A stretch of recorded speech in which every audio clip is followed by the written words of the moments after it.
There is one man who understands how to bring Atlas back, and you fired him 30 days ago. Dana Brooks did not raise her voice, but every engineer in Crestline Mobility's control room heard her. At 2:17 in the morning, 3 electric vehicle factories had stopped at once. Assembly lines froze with unfinished cars suspended above silent floors. Warehouse gates refused shipping commands. Quality records vanished, returned, then vanished again. On the largest wall screen, red circles covered Ohio, Michigan, and Tennessee beneath one message: authorization conflict. Recovery unavailable. Madeline Cross stood under the cold monitor light in the same Navy suit she had put on 18 hours earlier. "Do we still have the production data?" she asked. Derek Sloan stared at his terminal. "We are checking." "That was not my question." He swallowed. "Then we are not certain." A new alarm cut through the room. The Tennessee plant supervisor appeared on a live feed, her face washed in emergency lighting. "Central Control, 63 people are trapped inside the battery conditioning wing. The electronic fire doors locked during the restart. Local controls are not responding." Madeline stepped closer. "Is anyone injured?" "No, but backup ventilation is on independent power. We have 52 minutes before it drops below safe range." The room went still.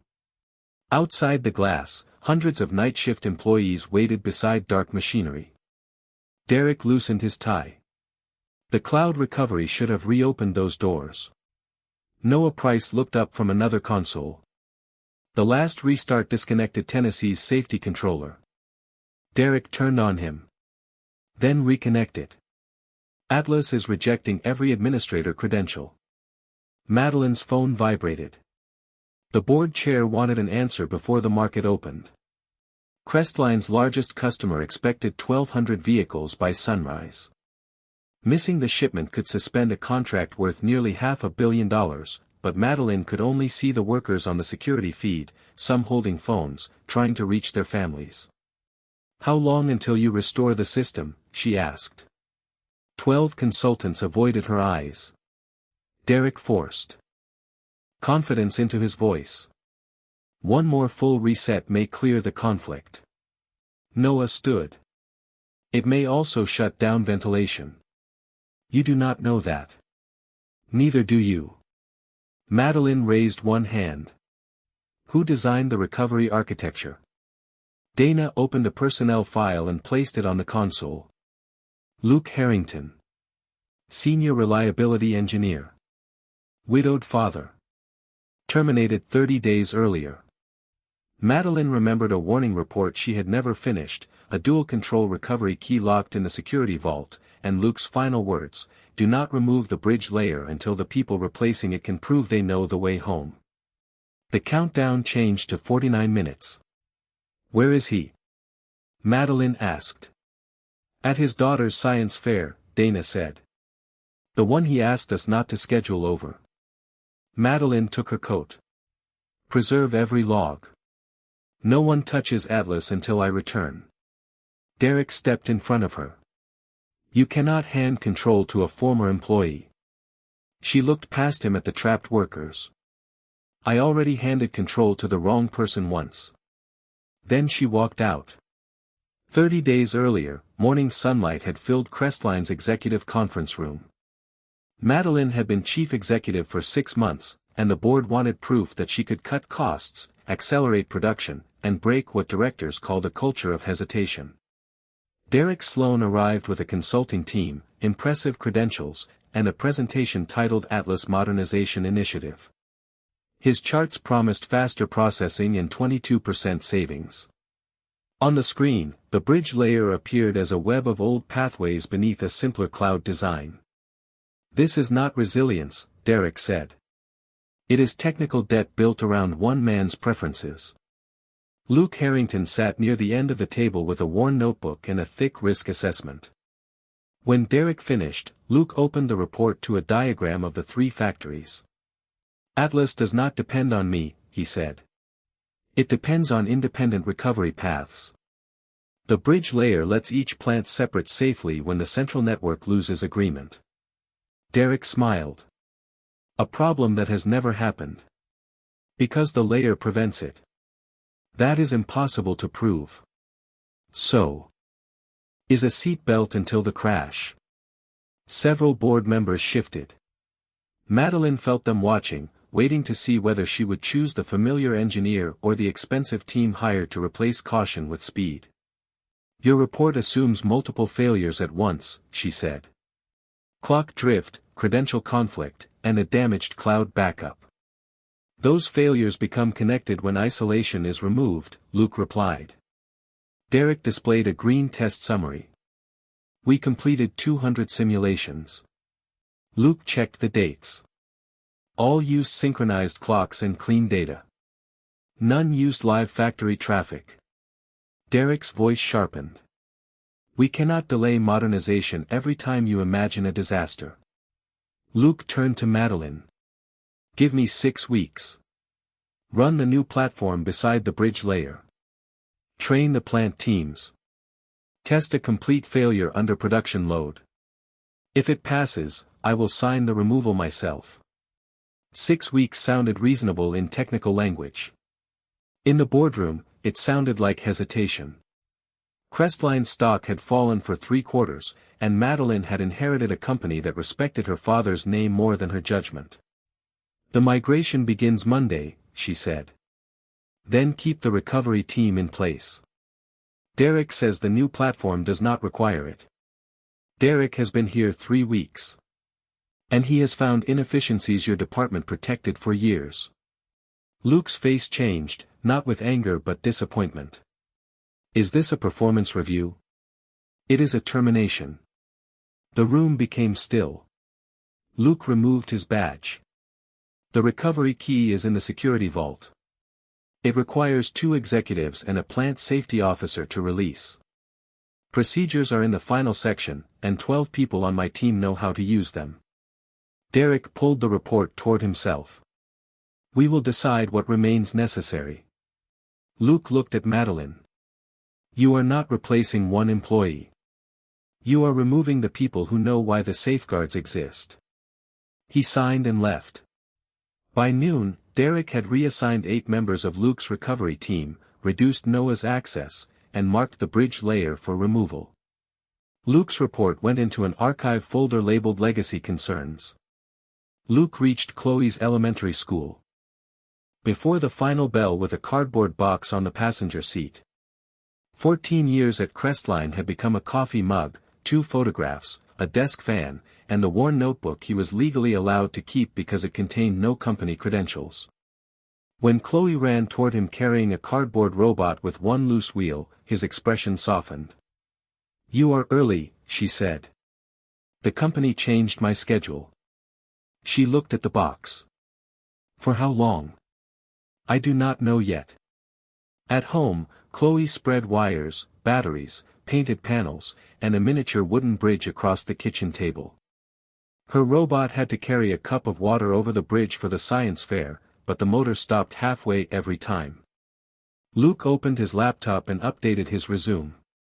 He sent applications to 3 engineering firms, then calculated how long his savings could cover the mortgage, groceries, insurance, and school expenses. 7 months if nothing broke. For if he could not find affordable health coverage. He closed the spreadsheet when Chloe came near. Can you help me? Always. He found that 1 battery powered the motor, steering, and lights. You made 1 strong battery responsible for everything. It is the best battery. That does not mean it should stand alone. He added a smaller backup circuit and showed her how it could keep the motor moving. Chloe watched closely. Does a backup mean you expect the first one to fail? Luke tightened the connection. It means the mission matters more than our pride. She pressed the button. The robot crossed the bridge and stopped at the finish line. Then Chloe looked toward the box. Did they fire you? Luke sat beside her. Yes. Because you made a backup? Because I would not say something was safe before we proved it. Anger filled her face. You should make them sorry. Luke looked toward a photograph of his late wife, Emily, taken before cancer changed their family. Being hurt does not make every response right. But you are angry. Very. Then why do you sound calm? He gave a tired smile. Because you are listening. That night, after Chloe went to bed, Luke repaired a neighbor's radio for $40 and placed the money in an envelope marked utilities.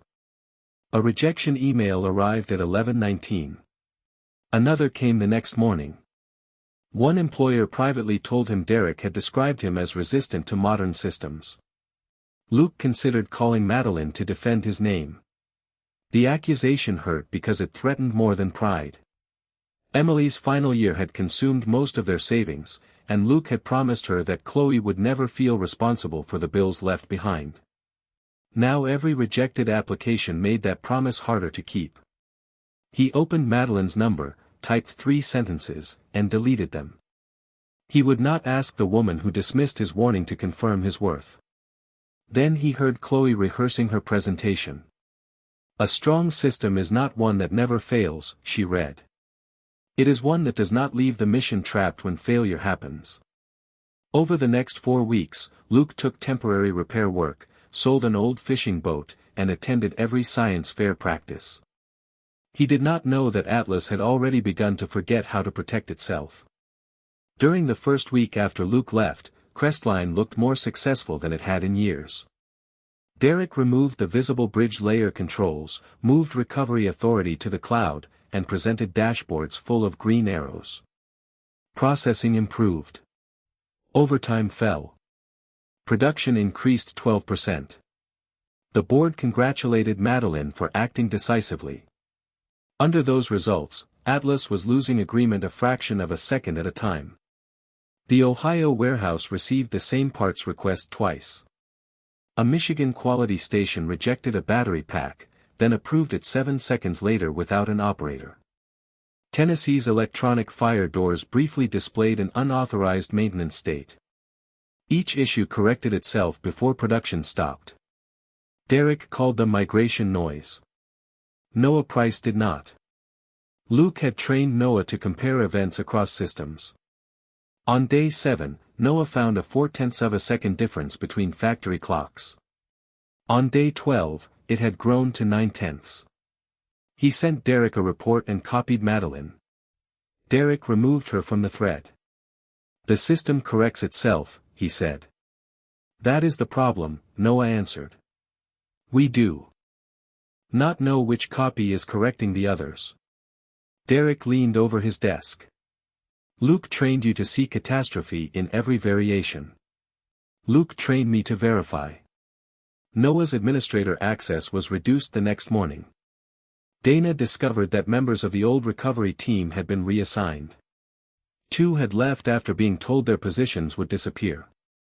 Printed emergency procedures vanished from the control room during a renovation Derek called modernization. Madeline received summaries, not warnings. When she asked about duplicate orders, Derek told her the issue was resolved. When Noah disappeared from review meetings, Derek said the young engineer was not ready for executive discussions. Madeline wanted to believe him. Investors were visiting, the board had stopped questioning her leadership, and the modernization produced every number she had promised. On day 21, Dana found Luke's unopened risk assessment and placed it on Madeline's desk. Derek removed it before Madeline returned. You are hiding it, Dana said. I am preventing an employee grievance from disrupting a successful transition. It predicts the clock drift. His confidence slipped. Then the old layer is creating the conflict. That night, Derek authorized an optimization package disabling the final automatic isolation routine.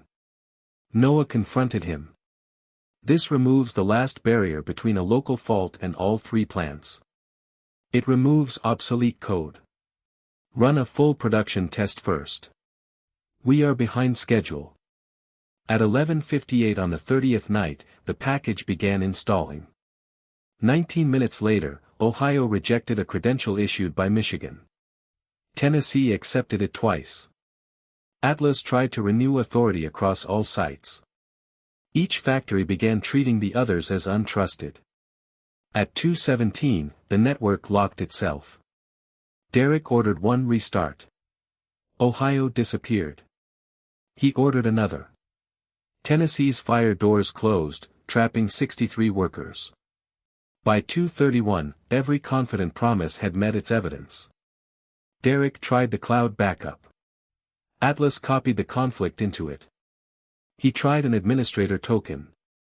Tennessee rejected it as coming from an untrusted clock. A remote consulting team advised a complete reset. Noah refused. The ventilation controller is still isolated and stable, he said. A reset may reconnect it to the corrupted network. Derek pointed at the red displays. We cannot recover while pieces remain outside central control. That is why Luke built isolation. Madeline entered as the argument reached the room. She had driven from a board dinner expecting a delay, not a company-wide failure. The Tennessee supervisor appeared on screen. Behind her, worker Miguel Alvarez spoke to his wife through a phone held near the only window with reception. His daughter's voice came faintly through the speaker. Are you coming home before school? Miguel looked away from the camera. I am trying, baby. Madeline felt every financial number lose meaning. Open the doors, she ordered. Derek spread his hands. The local controller no longer recognizes central authority. Use the manual release. It requires a valid safety certificate. Noah displayed 3 clocks. They disagree by more than 4 seconds. Every command arrives with a time stamp another plant rejects. Madeline looked at Derek. You said cloud recovery eliminated this risk. It should have. Dana placed printed reports on the table. Noah showed the warnings he had sent. Several had been hidden from Madeline's dashboard. The final document was Luke's risk assessment. In its last section, he described the exact cascade: clock drift, credential renewal, cross-plant rejection, corrupted backup, and loss of local door authority. One sentence was underlined: never reconnect an isolated safety controller until the central network proves a common time source. Where is the recovery key? Madeline asked. Security vault, Dana answered. And the procedures? Noah looked toward the empty shelf. Removed. Madeline faced Derek. Who removed Luke's team? The platform did not require them. Who hid these warnings? I filtered unverified concerns so this company could move forward. The countdown reached 49 minutes. Madeline called the board chair on speaker. I am restoring Luke Harrington's recovery authority. The chair objected. He is terminated. Our insurers will never approve it. Have legal draft emergency authority and liability protection before I reach him. You cannot give one engineer control of a public company. I am asking him to lead the people we should never have removed. She ended the call. Derek followed her. Luke will use this to destroy everyone who disagreed with him. Madeline stopped. That is what you would do. Then she drove toward the school. The science fair gym smelled of floor wax, poster paint, and coffee. Children stood beside model volcanoes, solar ovens, and simple circuits. Madeline entered with rain on her coat and 41 minutes remaining. She found Luke kneeling beside Chloe's robot, adjusting a loose wheel.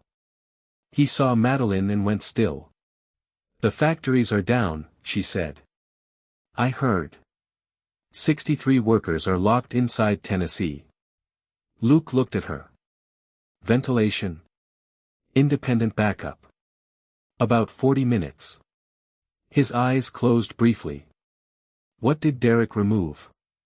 The isolation routine, the printed procedures, and most of your team. He restarted Atlas twice. Luke looked toward Chloe, whose name was next on the judging list.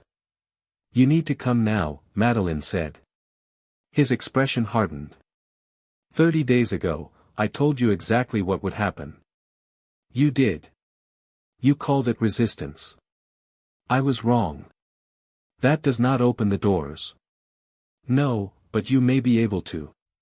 She held out a legal document. Emergency authority.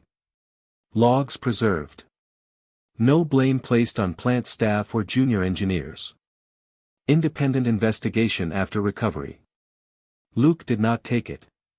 And Derek? Suspended from system control.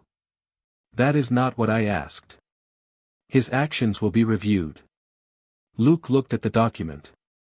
You still want room to protect him if the board needs a scapegoat. The accusation was accurate.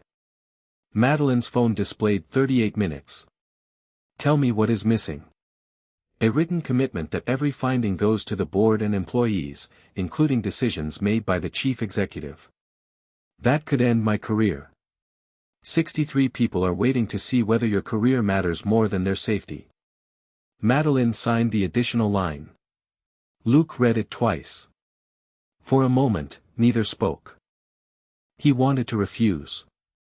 Part of him wanted Crestline's executives to sit with the consequences they had created, just as he had sat alone with rejection letters and mortgage calculations. Then he imagined the workers listening to the ventilation fans slow above them. His anger was real, but it did not belong in the room with their families. I cannot promise I can restore Atlas. I am asking you to tell us the truth. You are asking me to return to a room where people may fight every decision. Yes. And if I fail, the company will say the fired engineer made it worse. Madeline looked toward Chloe. Then I will say the truth first. A teacher called Chloe's name. She has worked on this for 2 months, Luke said. For 3 minutes, Chloe presented her robot. The main battery failed halfway across the bridge. The backup activated, and the robot continued carrying the cup. The backup does not make the first battery bad, Chloe told the judges. It keeps one problem from ending the whole job. After the applause, she handed Luke his coat. Go help them. I may miss the awards. You already saw my part. She hugged him. Just come back. Luke looked at Madeline. One more condition. I do not work alone. Bring Dana, Noah, the plant safety officers, and every available member of the original team. Agreed. They left with 33 minutes remaining. On the drive, Luke asked only what mattered, which plant failed first, which credential duplicated, which restart closed the doors, and whether Tennessee remained isolated. At Crestline, Dana located members of the old recovery team. 2 lived nearby. 1 joined from another company. A 4th connected securely from Ohio. Security opened the recovery vault only after Madeline, the chief operating officer, and Tennessee's safety officer entered separate approvals. The key had never belonged to Luke. It belonged to a process Derek had treated as inconvenient. When Luke entered the control room, conversation stopped. Derek stood near the main console despite Madeline's order. You no longer work here, he said. Luke placed the emergency authorization on the desk. Then read faster than you read my report. Derek. Turned to Madeline. You are handing a crisis to the man who designed the system that failed. Luke studied the clocks. Atlas failed after your tool removed the controls designed to contain your update. Noah checked the time stamps. He is right. The optimization service keeps renewing its own token from whichever plant accepts it first. Luke ordered every recovery attempt stopped and the logs printed from midnight forward. Paper. Derek said. Atlas is rewriting events it considers inconsistent. Paper cannot. Luke divided the room into 4 teams, Ohio synchronization, Michigan authorization, Tennessee safety, and evidence preservation. Dana led Michigan. Noah took Ohio. Tennessee safety officer Carla Ruiz remained on live audio. No command runs unless one team reads it aloud and another confirms the effect, Luke said. No one guesses. If I am wrong, say it. Madeline inserted the recovery key into the sealed port. A blue light appeared. The offline bridge layer opened, but Tennessee's certificate directory was empty. Derek's update deleted the active copy, Noah said. The original test archive may still contain the records, Luke replied. Derek stepped closer. Restore Ohio and Michigan, then force Tennessee onto their credentials. That could make the doors accept an invalid safety state. It could open them. Could is not a plan. The ventilation clock reached 24 minutes. Luke disabled the optimization service. It restarted under a secondary credential and began deleting its own error history. Someone gave it self-protection authority, Dana said. Every face turned toward Derek. It was necessary for uninterrupted deployment, he answered. Madeline revoked his credential. The service stopped. Ohio's clock stabilized. Michigan accepted the offline archive. 2 circles changed to amber. A warning appeared, Tennessee ventilation backup, 20 minutes. Carla's voice came through the speakers. Airflow is dropping faster than predicted. Behind her, Miguel and other workers moved closer to emergency intake vents. Luke studied the remaining records. The doors do not need full Atlas recovery. They need proof Tennessee passed its original safety tests. Noah opened the archive. There are 14,000 records. Dana found a directory Luke's team had organized by date, equipment line, and approving officer. Then we rebuild the certificate, Luke said. The room began working as one team again. Engineers who had spent a month competing for Derek's approval started correcting one another without fear. When Noah misread an Ohio time stamp, he admitted it before executing the command. Dana caught the mistake, and no one punished either of them. Luke did not rescue Atlas by knowing every answer. He restored the discipline that allowed the right answer to survive. On the Tennessee feed, Carla repeated each step to the trapped workers so they would know the people outside had not forgotten them. Dana called out inspection numbers. Noah matched them to equipment identities. Carla confirmed local hardware. Luke rebuilt the certificate while Madeline approved each authorization. Ohio turned green. Michigan followed. Tennessee remained red. Derek moved quietly toward a rear console. Luke saw the screen reflected in the glass. What are you doing? Derek closed the window. Preparing a faster rollback. Noah opened the activity record. He launched the archive deletion tool. Madeline crossed the room. Step away. Derek's composure broke. If the board sees incomplete records, they will blame the migration whether it caused this or not. It did cause this, Dana said. Derek looked at Madeline. I protected the plan you approved. Do not pretend you are different because consequences arrived before the quarterly report. The words struck because they were partly true. Madeline took his badge. As security entered, Derek reached for the keyboard and hit the rollback command. Tennessee's status changed from red to black. Carla's audio vanished. The ventilation clock froze at 11 minutes. Noah tried to reconnect. The safety controller sealed itself from every remote command. Luke examined the final activity line. The rollback invalidated the certificate. Madeline looked at the blank screen. Can we start again? Not in 11 minutes. Luke opened the original plant drawings. The battery conditioning wing had been built before Atlas. Its doors had a local mechanical release, but reaching it required shutting down the conditioning line and venting the chamber. The process would destroy hundreds of battery modules and equipment worth more than $40 million. It would also open the doors without Atlas. Luke reached Carla through an emergency analog line. Static answered, then her voice. We hear you. There is a manual release cabinet behind conditioning unit 4. The path is blocked while the line is pressurized.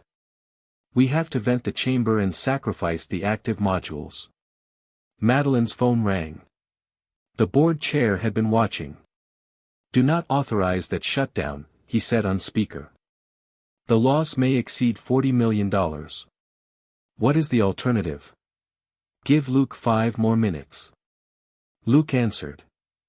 I cannot guarantee 5 minutes. Use a forced credential, the chair said. Derek estimated a 70% chance. And the other 30? Madeline asked. Silence.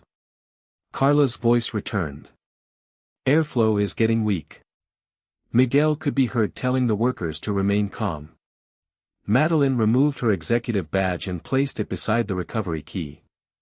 30 days earlier, she had chosen the option that protected her image. Now the price of the right decision was visible. Vent the chamber, she said. The board chair raised his voice.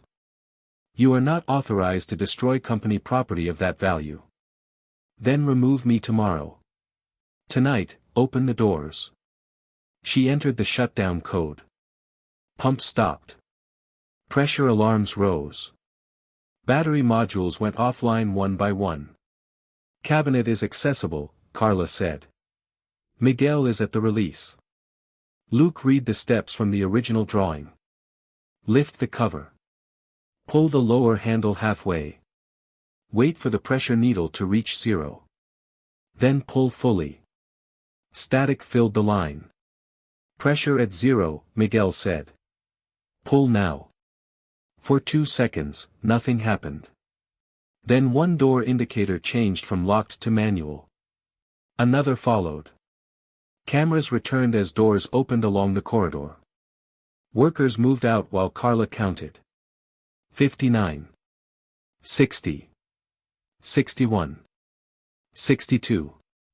Miguel stayed behind until an older technician crossed the final doorway.